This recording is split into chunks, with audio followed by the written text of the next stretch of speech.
Rick Hennessy est une personne influente de niveau moyen, le responsable de la grande bibliothèque magique de la Tour des Essais. Ginec était heureux d'avoir enfin rencontré quelqu'un du côté du directeur. Après que Ginec se soit présenté, Rick commença à dire que dans sa longue vie, c'était la première fois qu'il voyait quelqu'un venir ici aussi rapidement. Et non seulement il était capable de venir ici si rapidement, mais il était aussi dans l'immense labyrinthe de la bibliothèque. Je l'ai trouvé tout de suite.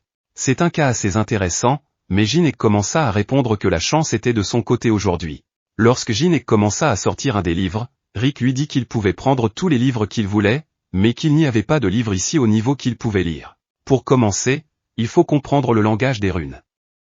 Mais soudain, Ginec interrompit Rick et commença à dire que les enseignements sur l'ascension au 6e cercle avaient été écrits par le mage du palais impérial Télémo, et il avait raison. Rick se mit immédiatement à le regarder avec un regard dur et lui demanda s'il connaissait le langage des runes. Ginec répondit qu'il aimait par nature apprendre de nouvelles choses, et qu'il connaissait donc un peu de tout.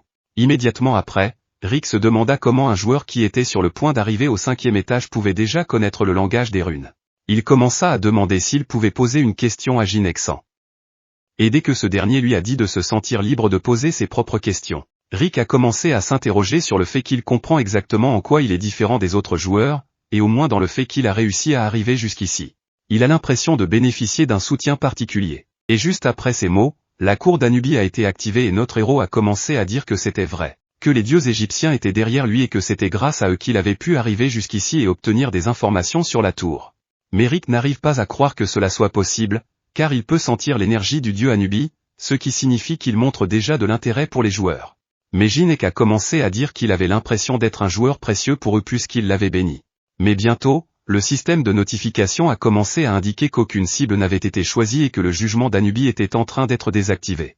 Rick a alors commencé à dire qu'une personne digne de ce nom devait être traitée en conséquence et a commencé à vénérer Ginec. Il a dit qu'il semblait avoir sous-estimé son cher invité et a commencé à s'excuser profondément. Et dès qu'il s'est incliné, Ginec s'est mis à contempler ce que cet Anubis allait voir, il était sûr que son cou allait se gripper. Dommage qu'il ne puisse pas voir avec ses yeux. Rick poursuivit en disant qu'il lui offrirait un des livres en cadeau pour prouver ses excuses. Alors Ginec a redemandé à Rick s'il pouvait vraiment choisir le livre qu'il voulait, ce à quoi Rick a répondu que bien sûr il le pouvait, parce qu'il voulait donner à son précieux invité un précieux cadeau. Et dans ce cas, Ginec a commencé à dire qu'il prendrait ce livre en particulier. Mais Rick s'est interposé, notre héros est-il sûr? Car il s'agit certainement d'un bon grimoire. Cependant, il est écrit dans une ancienne langue runique, donc à part ceux qui ont vécu à cette époque, personne ne peut le lire. Immédiatement après avoir dit cela, Ginec commença à lire le livre en disant « Qu'est-ce que j'écris, moi, un dragon noir ?» C'est pour commémorer le fait d'être devenu un dragon ancien pendant 1000 ans. Il a fait des recherches sur les méthodes permettant d'enfreindre les règles du monde et blablabla. De toute façon, le livre est écrit par un lézard atteint du syndrome de la 8e année. Et il accepte. Après avoir dit cela, Rick a recommencé à s'excuser et à rire bruyamment, disant ce qu'on attendrait de quelqu'un béni des dieux. Et il a tapé 3 fois dans ses mains. Rick a commencé à s'effacer, et a finalement dit qu'à partir de maintenant, il le surveillerait, lui, Monsieur Ginec. J'attendrai avec impatience le jour où ils se rencontreront à nouveau. Pendant ce temps, un type fuyait ceux qui le poursuivaient, car c'était horrible. Le 5e étage semblait être un monde avec une civilisation morte, et dans ce monde mort, il y avait d'étranges fanatiques qui essayaient d'attraper des joueurs ordinaires. Et ceux qui restaient n'étaient que des fanatiques fous de sang. L'endroit s'est avéré être un grand hôpital psychiatrique. Et les informations ont commencé à montrer que cet hôpital dont tout le monde parlait existait vraiment, et qu'il s'agissait de fanatiques. Et il ne semblait pas si menaçant. Mais tout le monde se demandait pourquoi ils s'enfuyaient. Ils les ont combattus. Mais le gars qui a réussi à leur échapper a commencé à dire aux nouvelles qu'il allait les combattre en utilisant ses compétences. Cependant, il y avait un gros obstacle au 5e étage et il était interdit d'utiliser des compétences. Il ne pouvait même pas invoquer son inventaire. Cette fois-ci, il leur offre une remise spéciale de 20% sur la pierre de retour et la vend pour seulement 5000 pièces. C'est à ce moment-là que Teresa a commencé à éteindre le flux en direct qu'elle regardait sur son téléphone et lui a demandé de l'emmener au 5e étage avec lui.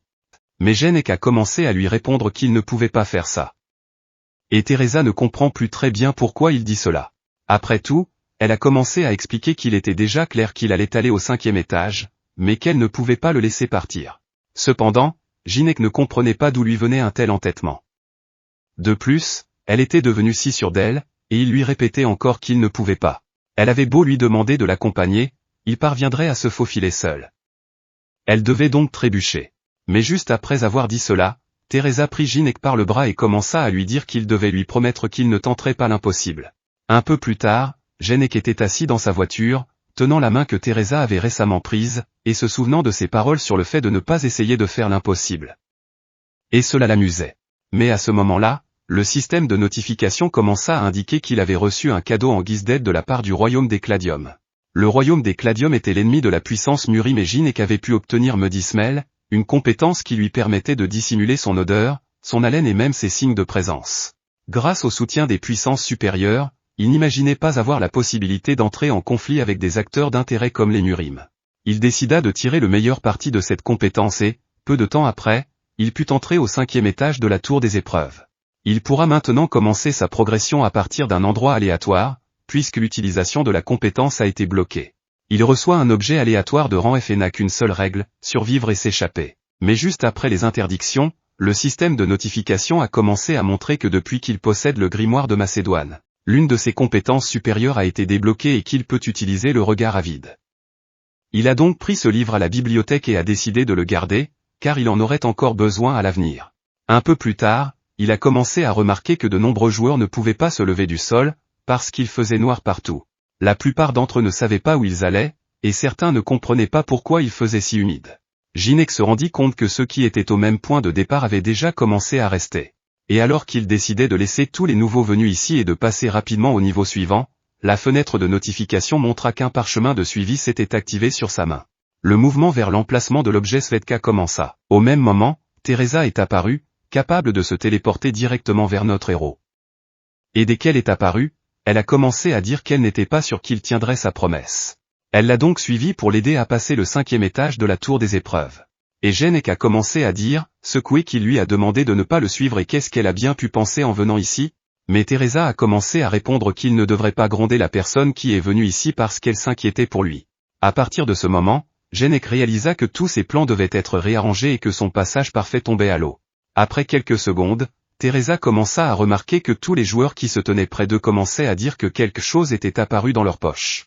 Et dès qu'elle a mis la main dans sa poche, elle a vu qu'elle tenait une lampe de poche.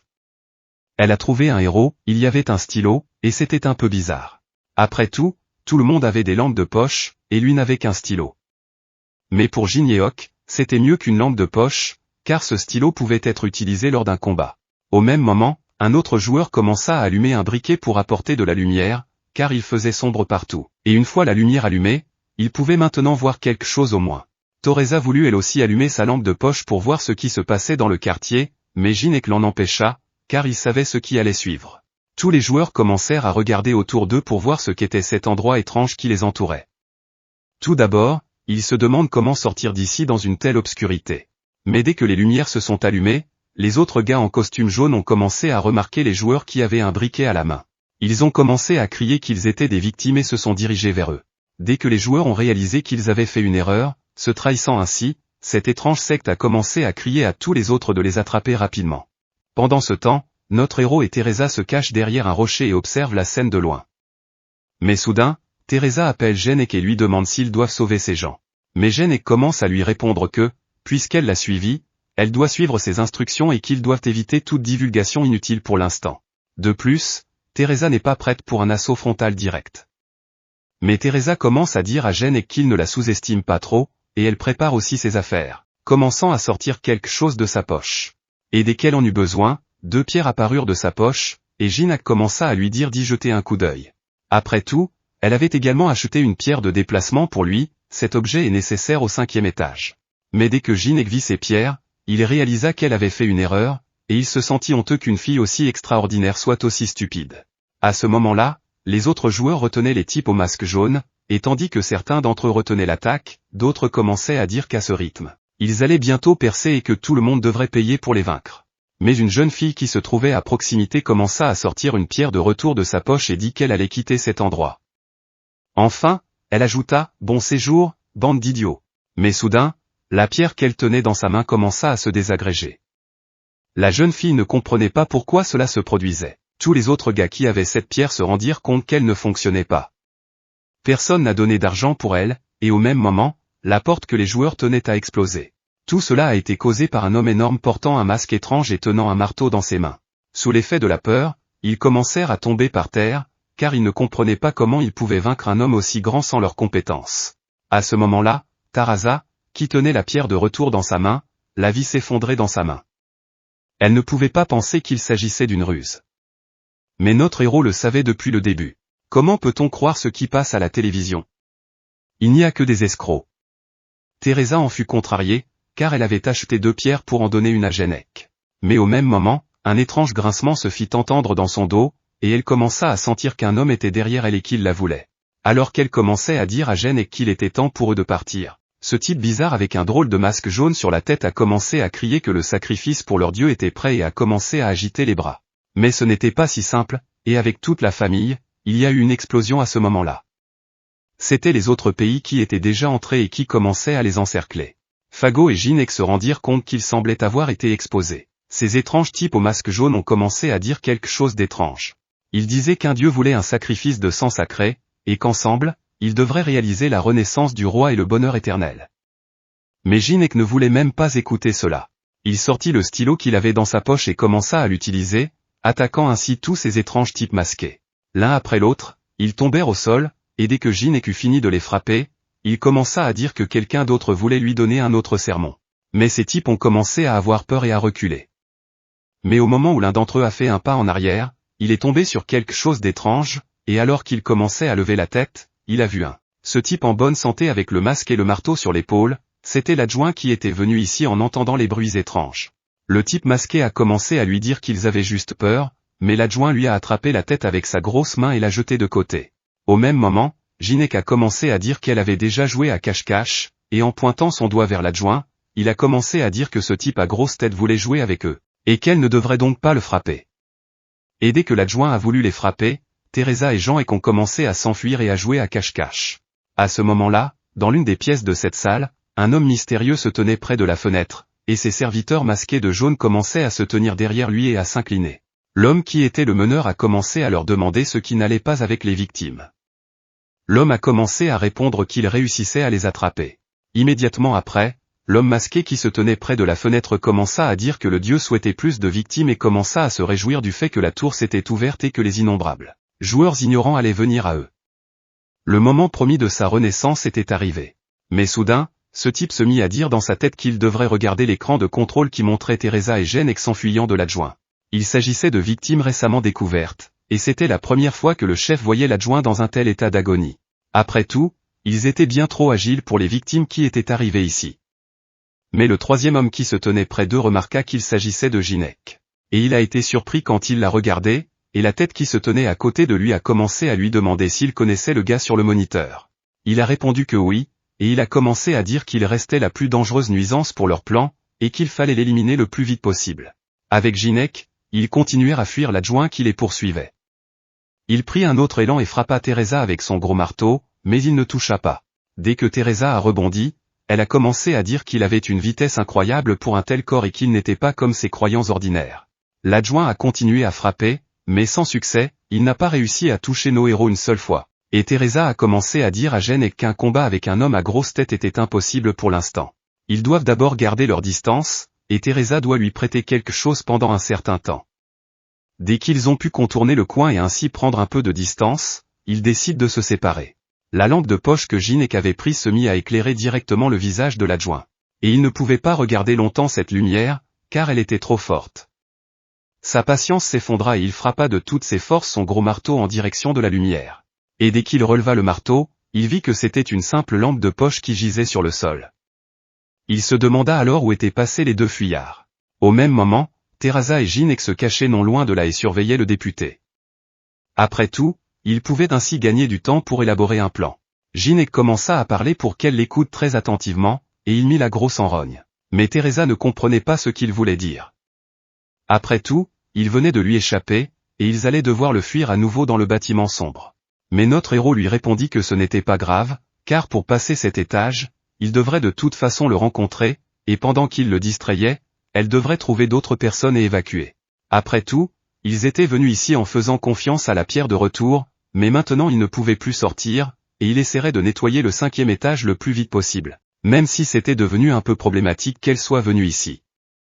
Et enfin, Jinek commença à parler, et juste pour qu'elle se souvienne d'autre chose au cas où, de ce qu'il s'apprêtait à lui dire.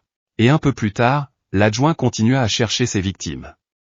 Et c'est à ce moment-là qu'un petit caillou a volé dans sa grosse tête, et que notre héros a commencé à lui dire qu'il ne jouait pas trop mal à cache-cache. Mais quelques secondes plus tard, un député s'est mis à courir furieusement après notre héros dans les escaliers, et Taraza, qui observait tout cela du coin de l'œil, a commencé à se rappeler que Jinek lui avait dit d'en profiter au bon moment. Elle n'avait pas réalisé quand, mais il lui avait répondu en souriant, quand ça viendra, elle le sentira sûrement. Et à ce moment-là, elle a commencé à chercher une arme qui se trouvait dans l'un des tiroirs et a sorti une grande crosse de hockey. Elle décida, pour commencer, de sauver ces personnes qui étaient maintenant en danger. Jin, qui fuyait l'adjoint, commença à réfléchir au fait que celui-ci était probablement déjà parti loin, et il décida d'activer son regard avide sur le gardien. Mais soudain, la fenêtre de notification afficha un avertissement indiquant qu'une action violant la désinvolture du 5e étage avait été détectée, et le cœur pourri commença à s'intéresser à notre héros, déclenchant les conditions secondaires d'un changement d'occupation. Le cœur pourri a commencé à proposer à notre héros de devenir son épée, et il pourrait se réincarner en tant qu'apôtre noir. Offre acceptée. Le cœur pourri était l'un des êtres absolus résidant dans les étages supérieurs, comme Alice, et ici il est plus connu sous le nom de roi démon. Si quelqu'un essayait d'une manière ou d'une autre de surmonter les restrictions de cet étage, des endroits où l'utilisation de compétences était interdite par le roi démon, il attirait l'attention. Une fois devenu apôtre, on peut se vanter de ses nouvelles capacités. Cependant, il faudrait payer pour cela en servant le roi démon jusqu'à la fin de ses jours. Cependant, notre héros savait qu'un tigre ne peut pas tomber devant un gang, et d'un geste de la main vers la gauche, il déclina l'offre. La fenêtre d'affichage commença à montrer que le cœur en décomposition était furieux. L'adjoint, qui courait à ce moment-là après notre héros, commença à ressentir une force incroyable. Et au même moment, une énorme douleur lui envahit la tête. À ce moment-là, quelque chose arriva à notre héros, car il commença à recevoir la malédiction du roi démon pour avoir péché en refusant son offre. Il était devenu la cible de tous les démons, et la malédiction durerait jusqu'à sa mort. Agenouillé, Jinek commença à ressentir une grande douleur dans la poitrine et à cracher du sang. Il se rendit compte que c'était douloureux, mais les croyants en face de lui entendirent Jinek dire qu'il resterait ainsi et regarderait. Et ils ont pu s'approcher, et un peu plus tard, il a été montré que certains des joueurs ont pu être attrapés et attachés. Ces joueurs, qui étaient à terre, ont commencé à penser qu'ils avaient fait une erreur et ont commencé à demander aux croyants de les garder en vie. Mais les croyants étaient plutôt fous et ont commencé à se moquer des joueurs, leur disant qu'ils étaient un sacrifice pour Dieu. Mais à ce moment-là, Teresa est apparue avec sa crosse de hockey, elle était déjà en l'air et voulait frapper le croyant qui tenait la jeune fille. Dès qu'elle s'est approchée de lui, elle l'a frappé de toutes ses forces, lui faisant perdre l'équilibre et la conscience. Pendant qu'elle combattait le reste des croyants, elle a commencé à dire aux autres joueurs de s'occuper des autres. Mais les autres joueurs, qui étaient assis sur le sol et tremblaient de peur, ont commencé à dire que cela ne servait à rien et qu'ils allaient mourir ici de toute façon. Ils ne pourraient pas sortir d'ici. Teresa se rend compte qu'ils sont tous terrifiés. Mais à ce moment-là, l'un des croyants s'est déjà jeté sur elle, mais elle a réussi à bloquer son attaque en parant le coup. Puis elle lui a donné un coup de pied au menton, ce qui l'a fait tomber par terre. Juste après, Teresa a commencé à dire aux autres joueurs qui tremblaient de peur de ne pas abandonner. Après tout, ils allaient tous pouvoir se mettre à l'abri, et ils devaient donc prendre leurs armes et monter, car son camarade était en train de nettoyer le 5e étage. Mais tout n'était pas si simple. En effet, notre héros était inconscient, et l'adjoint qui le portait sur ses épaules marchait avec lui, et derrière eux se trouvaient des foules d'adorateurs qui regardaient tout cela. Un peu plus tard, les joueurs qui avaient réussi à se faire prendre ont été enfermés derrière des barreaux. Ils se mirent à crier qu'ils allaient tous mourir ici et qu'ils n'auraient pas dû venir dans cet endroit. Mais soudain, l'un des croyants a frappé les barreaux avec sa faucille et leur a dit de se taire, faute de quoi ils seraient envoyés à la torture. Une fois qu'il eut fait taire ses joueurs, il se retourna et s'adressa à ses supérieurs pour qu'ils poursuivent leur conversation. Dès que le croyant s'est retiré, le chef des croyants a commencé à parler et à pointer du doigt notre héros. Le gars qui se tenait à côté de lui a commencé à dire que c'était la première fois qu'il le rencontrait en personne. Jinek, qui était enfermé dans le donjon, regardait des types étranges s'approcher de lui. Dès qu'il leva les yeux, il vit un homme avec du mana humain émanant de lui, et il comprit que puisqu'il ne faisait qu'un avec le boss du 5e étage, il devait s'agir d'un des Mina. Au même moment, il commença à activer son regard avide, mais la fenêtre de notification indiqua que la fenêtre de statut ne pouvait pas être ouverte car la cible utilisait des barrières mentales de haut niveau. Immédiatement après, Jinek commença à sortir une pilule de sa poche et pensait ne pas l'utiliser pour combattre le chef de secte, mais apparemment, il devait le faire maintenant, car il n'avait pas le choix. Dès qu'il utilisa la pilule blanche, l'effet de la pilule doubla l'une de ses statistiques pendant 10 minutes, et son adaptation de la 10e année commença à s'améliorer. Au même moment, il réalisa qu'il s'agissait d'un chevalier de la table ronde et qu'il devait s'agir de la personne très influente de l'association du Maine dont parlait Milna, et bien plus influente qu'il ne le pensait. Cependant, cette compétence est une barrière mentale. Jinek a tout intérêt à mettre la main dessus, car elle pourrait lui permettre de vaincre la divinité. Mais soudain, il commença à voir les conditions pour la copier. La première est qu'il doit faire dire à l'objet son nom de chevalier. La seconde est que, jusqu'à ce qu'il apprenne le nom, il doit se comporter comme un écolier atteint du syndrome de la 8e année. Et il peut copier l'une des compétences en remplissant les deux conditions. Au même moment, Jinek se prit la tête, car il ne comprenait pas quel genre de souche contrôlait le système de la tour. Et il ne pourrait les remplir qu'en déposant une bouteille d'alcool. Mais soudain, Floki commença à demander à notre héros pourquoi il était silencieux. Jinek s'est immédiatement excusé et a commencé à dire qu'il était occupé à réprimer sa puissante force des ténèbres en lui. Et à ce moment-là, ces deux-là se tenaient à l'autre bout de la pièce et pouvaient comprendre ce qu'il portait. Le chef des croyants commença à dire que c'était bien lui dont il parlait, car il ne semblait pas avoir la tête à ça. Floki répondit que oui, et le chef des croyants commença à dire que même lui n'était pas si fou, et commença à laisser Floki seul avec lui. Et à ce moment-là, Alice, qui était assise en confinement sur le ring, s'est mise à rire à gorge déployée des propos de Jinek. Lui aussi commençait à grimacer, alors il a commencé à faire comme si de rien n'était, et Floki a poursuivi en disant qu'il n'avait pas l'air de se rendre compte de la gravité de la situation. Au moins, il est conscient qu'il a été pris pour être sacrifié, mais notre héros a commencé à devenir encore plus fou en lui disant qu'il pensait pouvoir tenir le coup. C'est tellement bête, mais Floki commençait à se douter de quelque chose, qu'il ne cachait pas une sorte d'atout, et vu les capacités dont il faisait preuve, c'est tout à fait possible. Ainsi, après avoir nommé les ouailles de notre héros, j'ai commencé à dire qu'il était déjà conscient de son pouvoir, sauf qu'il ne pourrait pas survivre ici avec des compétences scellées. Au même moment, Jinek et tous les autres joueurs assis en confinement commencèrent à entendre des cris stridents venant d'en bas. Floki commença à leur dire que s'ils entendaient cela, c'était le son d'un rite sacrificiel auquel ils participaient tous, et qu'ils allaient connaître une mort immédiate et douloureuse qu'ils ne pourraient pas supporter à tête reposée. Il pourrait cependant leur donner ces clés si on leur parlait de l'inconnu. Mais Jinek se mit à rire et répondit à Floki qu'il souhaitait connaître son véritable nom et qu'il lui répondrait s'il lui révélait d'abord son nom. Floki réfléchit à la suggestion, car il se rendit compte que Jinek allait mourir de toute façon, alors il commença à dire que son vrai nom était Floki, et qu'il était aussi connu sous le nom de Lancelot.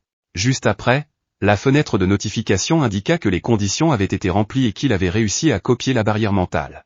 La description de cette compétence était qu'elle renforçait la défense de son esprit, l'empêchait de voir sa fenêtre de statut et le protégeait également contre toutes sortes d'attaques mentales. Floki poursuivit en disant que c'était maintenant à son tour de révéler le vrai visage de l'inconnu Jin Yeok, qui leva l'index vers le haut et commença à dire qu'il ne parlerait qu'une seule fois, et qu'il fallait donc l'écouter attentivement. Très calmement, il commença à dire « Je suis John Doe ».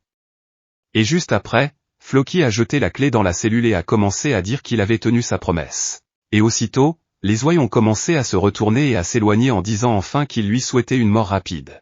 Et dès qu'il fut parti, le gars qui était assis derrière notre héros remarqua la clé, courut rapidement vers lui, la prit et essaya d'ouvrir la grille pour s'enfuir.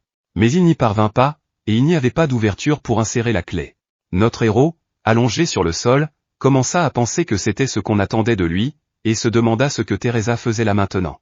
Au même moment, elle est enfermée dans l'une des cages avec la plupart des joueurs qui ont été capturés. Dès que les croyants l'ont fait entrer et ont fermé la porte, ils ont commencé à dire que c'était la première fois qu'ils voyaient une victime se défendre comme ça, et qu'ils pensaient qu'elle avait maîtrisé une vingtaine de personnes. Ils étaient sûrs que Dieu serait satisfait d'une victime avec une telle vitalité. Dès que les croyants se sont éloignés, Teresa a commencé à demander aux autres personnes assises, enfermées, de lui dire où se trouvaient les autres joueurs. Mais soudain, elle a commencé à entendre certains crier que tout cela était dû à des gens comme vous. Dès qu'elle s'est retournée, elle a vu l'un des joueurs en frapper un autre. Elle a commencé à lui demander ce qu'il faisait et à lui demander d'arrêter au plus vite. Mais la fille a commencé à dire qu'elle ne savait pas que celui qu'elle protégeait était un résident de la tour. Et Tara s'est immédiatement retournée pour regarder cette petite fille qui pleurait, oubliée dans un coin. Ces types ont continué à dire que si seulement il n'existait pas, il n'y aurait pas de tour et il ne serait pas là non plus, et ils ont commencé à crier à cette petite fille que tout était de sa faute. Au même moment, la petite fille s'est mise à pleurer encore plus, et dès qu'elle a vu qu'il se balançait sur elle, elle s'est précipitée et l'a attrapé par le bras. Elle a commencé à dire que cela n'avait pas d'importance qu'elle soit une résidente ou n'importe qui d'autre, et que les fanatiques ne l'attraperaient pas comme les autres, et cette fille qui était dans le coin a commencé à lever la tête pour voir qui était capable de la protéger. Elle a vu Teresa, qui est devenue sérieuse. En tenant la main de la jeune fille, elle a commencé à s'énerver encore plus et à la serrer encore plus fort. Un peu plus tard, un jour, elle a lâché la main de la petite fille. Elle se calma un peu, s'assit près de la petite fille et commença à lui demander comment elle s'appelait. Mais la petite fille continue à rester silencieuse. Teresa a recommencé à dire que ce n'était pas grave, que tant que sa petite sœur était là, personne ne la toucherait. La jeune fille répond immédiatement qu'elle s'appelle Maria. Teresa dit que c'est un très beau nom, et Maria commence à raconter qu'elle a récemment rencontré des croyants qui sont venus dans leur village. Ils disaient que s'ils sacrifiaient une personne, ils garderaient tout le monde en vie. Et ils lui ont dit que c'était un grand honneur et qu'ils ne pouvaient pas faire autrement. Teresa commence à serrer la petite Maria dans ses bras et lui dit que c'est ainsi, comme il se doit. Elle se sent très seule maintenant. Même si elle habite dans une tour, elle n'est pas différente d'une personne ordinaire. Au même moment, les croyants qui se tenaient à proximité ont commencé à chuchoter qu'ils devaient déjà préparer le prochain sacrifice. Un parquage. S'ils ne choisissaient personne, ils participeraient tous ensemble au rituel. Leurs mains se mirent à trembler de peur. Ils ne voulaient pas quitter la cage pour être à nouveau battus et interrogés, mais soudain, ils se mirent tous à regarder Marie ensemble et dire qu'ils étaient prêts à l'abandonner. Pourtant, elle n'était même pas humaine. Dès qu'ils se sont levés et ont commencé à s'approcher de Maria, Teresa a pris sa défense. Elle leur a dit de se calmer et d'attendre. Après tout, il n'y avait pas d'urgence et il fallait qu'ils reprennent leurs esprits. Mais les croyants qui se trouvaient derrière elle étaient très heureux de cette situation et ont commencé à leur dire de se battre. Ils disaient que Dieu en serait d'autant plus satisfait. Dans une autre cage, un croyant qui observait la scène fut soudain surpris de voir Ginette lever la main et commencer à dire qu'il était prêt à partir si cela ne dérangeait personne. Les autres n'en furent que plus heureux et commencèrent à dire d'un air nonchalant que cela ne les dérangeait pas. Immédiatement après, une personne a été choisie dans chaque cage comme victime. Ils leur attachèrent les mains et commencèrent à les emmener quelque part. Au même moment, notre héros, qui tenait une pilule de renforcement dans sa bouche, l'a retirée et l'a recrachée sur le côté. À ce moment-là, l'un des croyants a remarqué quelque chose d'étrange et a commencé à se retourner, mais il n'a vu que notre héros qui sifflait sous son nez. Il s'est retourné et a continué à marcher. Ginette a commencé à réfléchir au fait que tout ce qui était nécessaire avait été préparé. Teresa avait été attrapée et était assise derrière la cage. Avec son tempérament, il était sûr qu'elle allait se sacrifier. Et dès qu'il leva les yeux vers sa fenêtre, la notification l'informa que, même si c'était la première fois qu'il passait à cet étage de cette façon, tout se déroulait comme prévu. Une quête cachée était apparue, indiquant que les fanatiques qui prenaient la vie des gens deviendraient des ennemis. Pour chaque ennemi tué suite à l'élimination du chef de secte, 30% sont ajoutés aux statistiques d'adaptation. Notre héros s'est rendu compte qu'il recevait les statistiques en récompense à chaque fois, mais il ne s'attendait pas à ce qu'il s'agisse d'une adaptation. Alors qu'il commençait à s'approcher de l'immense porte, notre héros commença à entendre quelque chose d'étrange. Tous les croyants ont crié d'une seule voix en regardant les joueurs ordinaires se faire exécuter. Ils ont crié que leur Dieu était faible, et ont mené leur cri avec les mots gloire de la Renaissance. Notre héros se rendit compte qu'ils étaient nombreux à être rassemblés ici. Soudain, il remarqua un joueur qui vomissait, et il commença à se demander pourquoi cela se produisait. Après tout, ce n'est pas si mal ici. C'est alors que les fidèles ont commencé à crier pour que les prochaines victimes soient déplacées. Lorsque les grandes portes sont descendues, les deux surveillants attendaient déjà qu'on leur amène les victimes. Au même moment, les joueurs et notre héros ont commencé à être poussés plus près de la scène. Et dès qu'on leur a détaché les mains, Ginette a entendu des paroles étranges de la part d'un des croyants qui tenait un micro dans ses mains. Il se mit à crier que les sacrifices les plus majestueux donnaient à Dieu la plus grande joie, et que ce sacrifice majestueux soulignerait l'achèvement de leur rituel. Désignant l'immense statue sur laquelle Teresa était suspendue, il se mit à crier qu'elle s'était sacrifiée pour un enfant qu'elle ne connaissait même pas. C'était le plus grand acte, et son sang ornerait l'achèvement de leur rite sacrificiel. Notre héros vit que Teresa était gravement blessée, et cela le mit en colère. Il commença à dire qu'il allait mettre fin à cet étage en récupérant toutes les statistiques. Mais il n'en a plus rien à faire. Il décide de tuer tous les croyants du 5e étage. C'est à ce moment qu'il active l'élément feu et que son plan ingénieux commence à prendre effet. Le feu se dirige vers la pilule qu'il vient de cracher. La pilule commence à s'activer et son feu devient encore plus puissant. D'énormes éclairs de feu commencent à se disperser dans différentes directions dans la pièce où il se trouve. Les autres croyants ne réalisent pas ce qui se passe. Ils ne voient pas qu'il s'agit d'une véritable compétence. Il était impossible d'utiliser cette technique conformément au commandement. À ce moment-là, notre héros sort sa dague et la lance en direction de Teresa. Thérèse, suspendue à proximité comme une victime, parvient à éviter le coup. Le poignard s'écrase sur l'anneau de fer qui la ligote. Elle se libère et tombe au sol. Notre héros se lève d'un bond et la rattrape, la plaçant au sol. Il vérifie si elle respire. Elle respire encore, mais ses blessures sont furieuses. Il sort une autre pilule et dit qu'il ne se soucie pas des statistiques ou de quoi que ce soit d'autre. Il a l'intention de tuer tous les croyants qui se trouvent sur le sol. Il fait tomber la pilule dans sa bouche et la croque. Une énergie noire commence à se répandre dans son corps et une barrière noire se dresse autour de lui. Cette barrière engloutit les croyants. Ils ne voient rien, comme si une fumée noire les enveloppait. C'est alors que notre héros sort ses lames et active sa compétence Sword Graveillard. Les croyants, qui se trouvaient dans l'énergie noire, ne savaient pas où aller, car tout était sombre. Soudain, l'un des croyants a jeté son arme au sol, s'est agenouillé et a prié pour que le grand dieu des ténèbres réponde à leur appel. Au même moment, les deux autres croyants s'agenouillèrent également et commencèrent à prier tous ensemble pour que le tout-puissant et grand dieu du roi démon les conduise ensemble. Mais au même moment, ils se retournèrent et commencèrent à regarder dans la direction d'où venait l'incroyable énergie. Ils commencèrent à se réjouir, car ils pensaient que c'était l'énergie du dieu roi démon, et ils se levèrent joyeusement de leurs genoux, sans penser qu'il avait répondu à leurs prières. Mais les choses étaient bien pires que ce qu'ils voyaient. C'est notre héros qui, à un moment donné, les a remis d'aplomb. Et le système de notification indiquait que le boss avait été détruit et que son stade d'adaptation avait été amélioré de 0,1. Immédiatement après, l'ennemi numéro 2 a également été détruit, et le dernier croyant n'est pas resté en vie non plus. Lorsque notre héros s'est approché de lui, il est mort.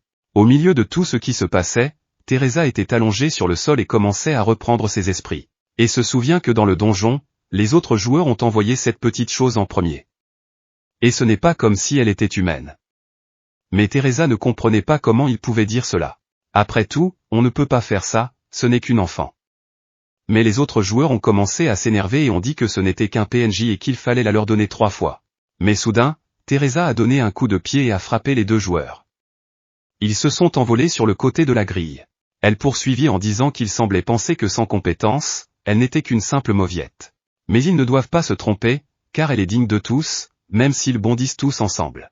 Mais la joueuse qui était à terre et qui est tombée de notre héroïne Teresa a commencé à s'approcher et lui a dit qu'elle voulait dire qu'elle allait choisir sa propre victime. Ce à quoi Teresa a répondu que c'était exact, que c'était elle qui allait choisir la victime. Cette joueuse a commencé à dire qu'elle prétend être si gentille, mais qu'en réalité elle est comme tout le monde. À ce moment-là, Teresa s'est retournée et a vu Maria qui se tenait derrière elle. Marie a caressé la tête de Thérèse et lui a dit qu'elle reviendrait. Elle s'est ensuite tournée vers le croyant qui se tenait derrière la cage et lui a dit qu'elle irait elle-même se sacrifier. Le croyant sourit et dit qu'il était surpris que le sacrifice ait provoqué le sacrifice lui-même, car il était digne de Dieu. Mais maintenant, les croyants qui étaient alors étendus morts dans la pièce. Teresa reprit peu à peu ses esprits, et en ouvrant les yeux, elle entendit des paroles disant qu'elle se trouvait à nouveau dans une telle situation après avoir essayé de faire l'impossible. Lorsqu'elle a levé les yeux, elle a vu Genek debout à côté d'elle. Elle lui dit qu'elle savait qu'il arrivait. Genek lui a libéré les mains, qui étaient liées par d'énormes chaînes. Une fois debout, nos héros ont regardé la fenêtre de notification et ont vu qu'ils n'avaient reçu que 23 adaptations. Il ne lui restait plus qu'à s'occuper du chef de la secte et à s'en sortir. À ce stade, Teresa avait besoin d'aller quelque part pour un moment. Un peu plus tard, elle était près des cages verrouillées, libérant les joueurs et cherchant Maria. En s'approchant de la cage où Maria était assise depuis peu, elle l'a vue vivante et s'est réjouie. Elle s'est précipitée sur elle et l'a serrée dans ses bras, exprimant sa joie qu'elle ait survécu. Après avoir montré Marie à notre héroïne, Teresa commence à lui expliquer qu'il s'agit de Marie, l'habitante de la tour. Les croyants l'avaient capturée et voulaient en faire une victime ou une croyante. Notre héros écoutait l'histoire de Teresa, incapable de croire qu'il gaspillait ses précieuses 10 minutes pour une telle chose. Mais soudain, il aperçoit Marie et comprend qu'il s'agit bien de la résidente de la tour. S'approchant d'elle, il lui demande à nouveau son nom. Marie confirma qu'elle s'appelait Marie et expliqua pourquoi elle n'était pas devenue croyante, car elle avait été vendue parce qu'elle n'avait pas de parents. Si Dieu existe vraiment, c'est lui qui a créé cet enfer de désespoir.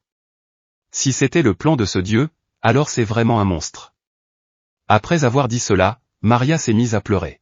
Genek lui a dit qu'il ne savait pas si ces mots la réconforteraient, mais qu'ils étaient similaires. Il lui parle de lui, de comment il a été jeté dans un orphelinat et que la vie sans parents est difficile. Teresa n'arrive pas à croire que Genek commence à parler de lui. Maria a dit qu'il était toujours vrai que le dieu de la secte existait toujours de toute façon. Genek a répondu que c'était vrai et qu'il devait se débarrasser du chef de la secte. Il active la marque de l'âme sur Maria. Elle est devenue sa partenaire. Lorsque Taraza dit à Genek d'attendre, il ne l'entend pas et ils doivent aller se débarrasser du chef de la secte. À ce moment-là, les effets de l'ancien grimoire de la marque de Diana avaient pris fin. Toutes les compétences des héros étaient à nouveau bloquées. Le chef de secte s'assit dans sa chambre, pensant que le bonheur et la puissance de Dieu l'attendaient. Mais à ce moment-là, notre héros descendait les escaliers avec Teresa et Maria. Il a commencé à dire que le chef de la secte est complètement différent des autres fanatiques, et que même s'il ne peut pas utiliser les mêmes compétences qu'eux, il est tout aussi fort que l'adjoint. Tri a commencé à lui demander s'il pouvait le dominer avec des compétences comme la dernière fois, et Genek lui a répondu que bien sûr, il voulait le faire, mais que le temps d'utiliser des compétences était passé. On pouvait bien sûr essayer d'utiliser un artefact comme dans le cas précédent, comme un vase qui dévorait les impuretés, un artefact qui tuait l'ennemi avec un sort d'une précision absolue. Teresa était déjà désespérée, car elle se rendait compte qu'il n'allait pas gagner. Mais Genek a commencé à dire qu'il prendrait le premier coup, et il y a un temps de recharge entre les utilisations du sort, donc son rôle ici est le plus important. Elle doit absolument maîtriser la tête avant qu'il n'utilise à nouveau l'artefact. Une fois qu'ils furent arrivés devant l'énorme porte qui ressemblait à un grand coffre-fort, Genek commença à leur demander s'ils étaient prêts. Lorsque Teresa et Maria acquiescèrent, il commença à ouvrir la porte et leur demanda de se souvenir de tout ce qu'il avait dit. Ainsi, elle serait sûrement en mesure de sortir d'ici.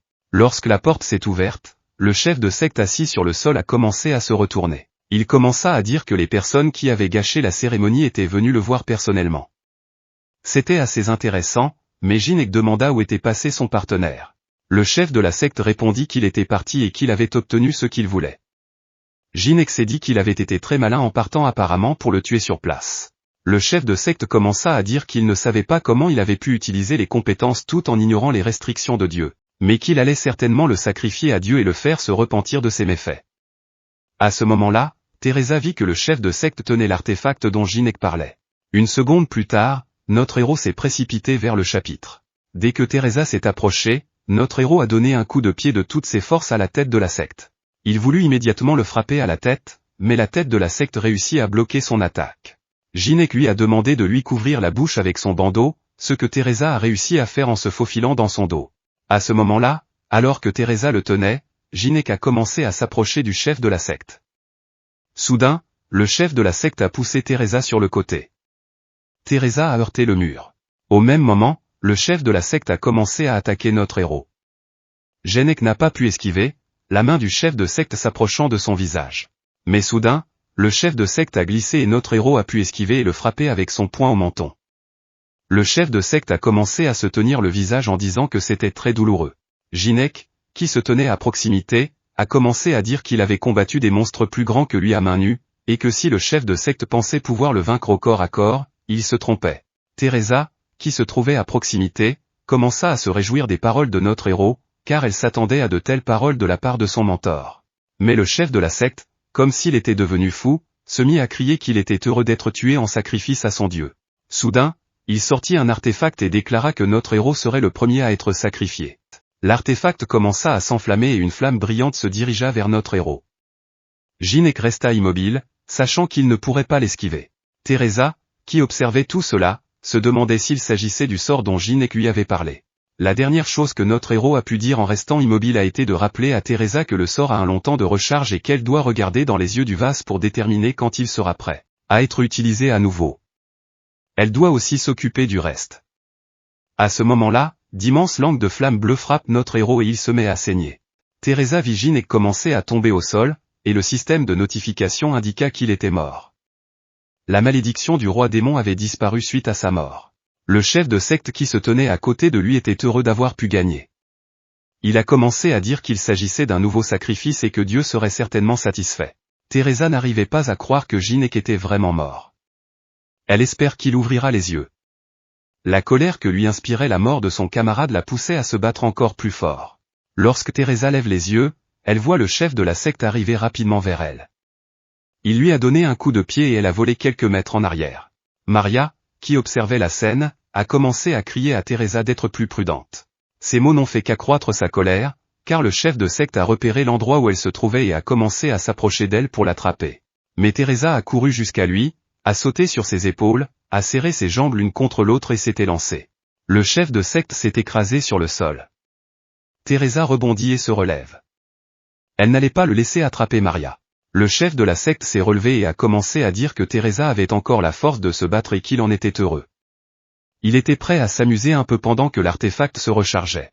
Et à ce moment-là, notre héros qui a été tué et Tarasa qui a été battu par le chef de la secte, Teresa, qui était allongée sur le sol, a commencé à réaliser qu'il était impossible de lui résister sans compétence. Et c'est à ce moment-là que le chef de secte a commencé à l'attaquer encore plus vite. Mais Teresa a pu sauter en arrière et dès qu'elle a pu prendre ses distances, elle a ramassé des VAZ cassés sur le sol, près de la lampe, et a commencé à les lancer en direction du chef de secte. Mais dès que les vases ont atteint leur cible, le chef de la secte a remarqué qu'elle ne le visait pas lui, mais la lampe qui éclairait la pièce. Et il a commencé à lui dire que si elle pensait que les ténèbres allaient la sauver, elle se trompait. Et c'est très drôle. Elle a continué à briser toutes les lampes qui se trouvaient sur son chemin, parce qu'elle savait qu'en faisant cela, les horizons du chef de la secte devaient être réduits, et qu'elle devait d'abord lui prendre ce vase. Et s'il utilisait à nouveau ce sort, elle n'aurait aucune chance de gagner. Mais avant qu'elle n'ait pu finaliser son plan, le chef de secte était déjà derrière elle et commença à la frapper. Teresa l'a remarqué et a rebondi sur le côté. Mais elle ne comprenait pas comment il avait pu la trouver si rapidement. Dès qu'elle a rebondi, le chef de la secte a commencé à lui dire qu'elle était plutôt agile. Mais s'il la retrouve, elle est finie. Ses cheveux brillants attirent immédiatement son attention, même dans l'obscurité totale.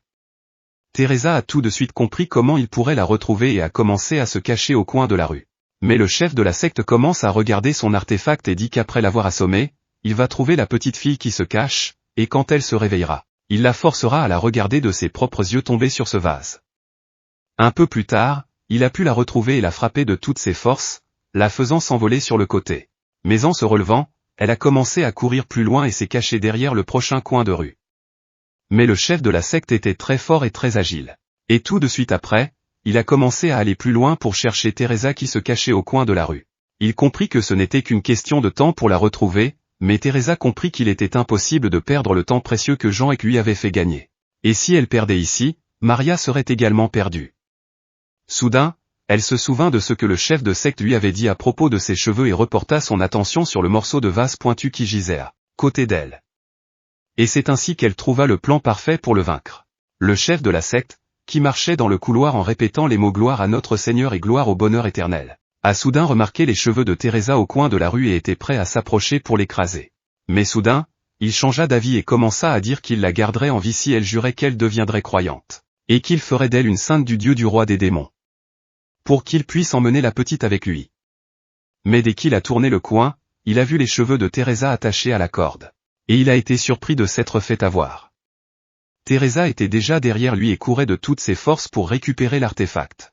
Car elle savait qu'en comparaison du sacrifice de Genek, ses cheveux ne valaient rien. Mais la vitesse de réaction du chef de la secte était élevée. Et Teresa s'en rendit compte dès qu'elle s'approcha de lui. Après tout, il était déjà en train de la frapper. Mais soudain, un grand vase vola vers sa tête. C'était Maria, qui était assise sur l'une des caisses. Et il réalisa que c'était la petite fille qui avait tout gâché pour lui. Teresa avait déjà attrapé l'artefact et s'était éloignée en rebondissant. Dès qu'elle s'est arrêtée, elle a remercié Maria pour son aide. Mais le chef de secte qui se tenait devant elle commença à lui demander ce qu'elle allait faire maintenant. Va-t-elle se sacrifier? Mais Teresa, qui tient l'artefact, est déjà prête à le remettre dans le droit chemin. Car elle se souvenait des mots que Genek lui avait dit d'apprendre, Patérial de Amerio Théopé Abericio. Mais elle ne comprenait pas ce que c'était. Il commença alors à lui expliquer qu'il s'agissait d'un sort dans la langue des runes, et qu'elle pourrait l'utiliser au moment opportun. Lorsqu'il arriverait, elle le sentirait sûrement. Et c'est maintenant qu'elle s'en rendit compte, tenant l'artefact dans ses mains, car c'était le bon moment. Et elle commença à prononcer ces mots. Après tout, elle se rendit compte que Genek le savait depuis le début, puisqu'il pouvait lui faire confiance. Mais le chef de la secte commença à trembler de peur en entendant ces mots.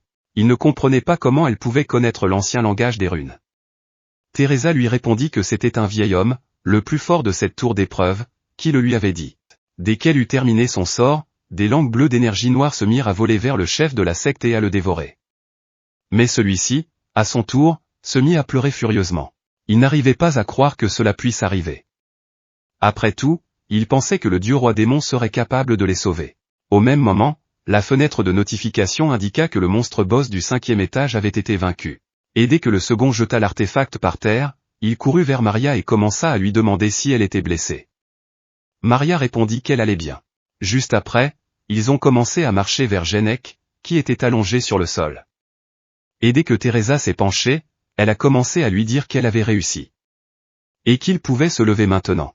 Et elle a commencé à s'excuser d'être allée avec lui sans sa permission. Et qu'elle ne recommencerait plus. Elle l'a donc supplié de se réveiller. Et soudain, une fenêtre de notification apparut, disant que l'influence du dieu roi démon avait disparu.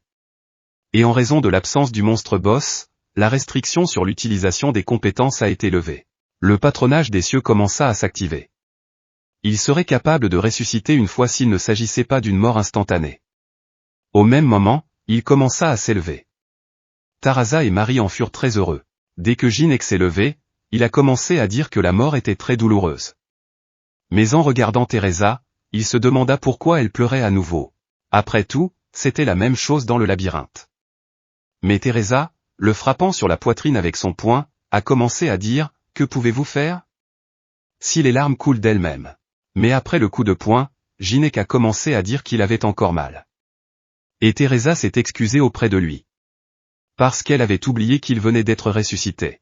Mais Jeannec a commencé à lui dire que la coiffure lui allait bien.